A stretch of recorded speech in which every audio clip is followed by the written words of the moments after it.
Kelsey Fabian. Phil Hartmeyer, a graduate student in the program in Maritime Studies at East Carolina University, joins me this morning. Good morning. Hi, Kelsey. How are you doing today? Not too bad. Now, why are you at the Marine Sanctuary if you're studying in East Carolina? Great question. I worked here for a year and a half before going to this graduate program in East Carolina. So now I'm interning for the summer to continue my research. And now I know you're researching a specific shipwreck, so tell us a little bit about that. Well, I'm researching the wreck of Pewabic. It's been deemed Lake Huron's death ship. It's been one of Thunder Bay's most famous wrecks out here. It sunk on August 9th, 1865, lost about 33 lives, but more importantly, it had a very large cargo of native copper from the Keweenaw Peninsula, so it was carrying copper back down south from Superior. And why does it stick out to you? Why did you choose out of all the shipwrecks to study this one? You know, when I came here and I started working and going through the collection and all the artifacts that we have here at the sanctuary, I was looking for something to study, and Pewabic jumped out at me. It's drama, it's romance. It's a great, powerful story that needed to be done. And how did it actually sink? It collided with its sister ship. It was a calm evening. It was really high drama, and these ships came to pass each other. Heavy traffic, I guess? Yeah, exactly. So they came to pass each other and toss mail and transfer packages, and went south from there. Oh, did the other ship sink as well? It didn't. It actually pulled out of the Pewabic and ended up steaming up to Sault Ste. Marie. And did anyone survive that shipwreck? Yes, there were a few survivors, not many, but their stories have been sort of romanticized since then. So. And what have you found since researching it? Have you found anything really fascinating or anything that stuck out to you? Yeah, I mean, I've been doing a lot of artifact and material culture analysis, so looking at the physical evidence of what's been left behind to connect the dots and fill in the story. So are you going down and diving to get your research, or are you studying what everyone else has brought back? It's a little bit of both.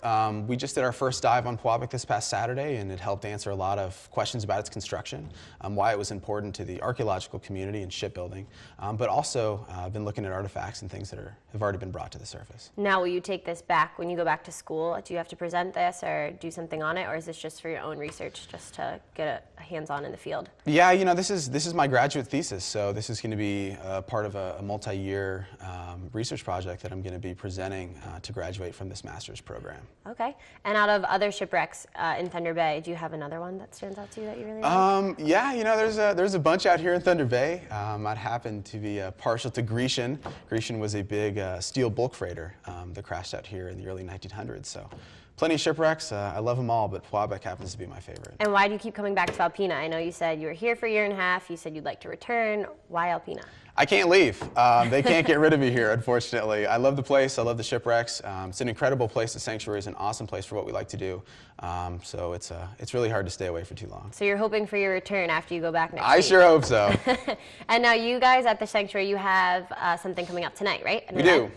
And tell us a little bit about that. We've got an event called Thunder Thursday. It's the Friends of Thunder Bay National Marine Sanctuary is partnering with the Black Sheep Bar down here on 2nd. And we're going to be having an evening out on the town. So it's a fundraiser for the sanctuary.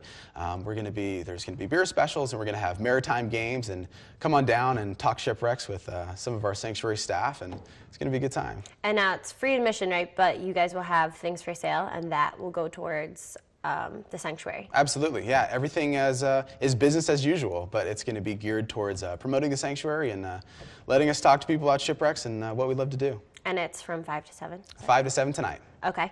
And you guys are nonprofits, so things like this are really important to you guys to make sure, you know, you have the funds to keep educating people and kids, and right? Absolutely. It's an important avenue for fundraising, but also for outreach, you know, to be able to access a different market and be able to talk to people about what we do and what place we play in the community. And why do you think it's important that the community of Alpena really understands what you guys do at the sanctuary? Well, I personally I feel obligated to express this shipwrecks as almost a Northeast Michigan identity. It's something about Northeast Michigan that's very unique, and it's great to get people excited about it. Things that Alpenites haven't really explored too recently, so it's cool to get it out there. You had told me you're from the Bay Area, so California. So what had sparked your interest in maritime archaeology in general?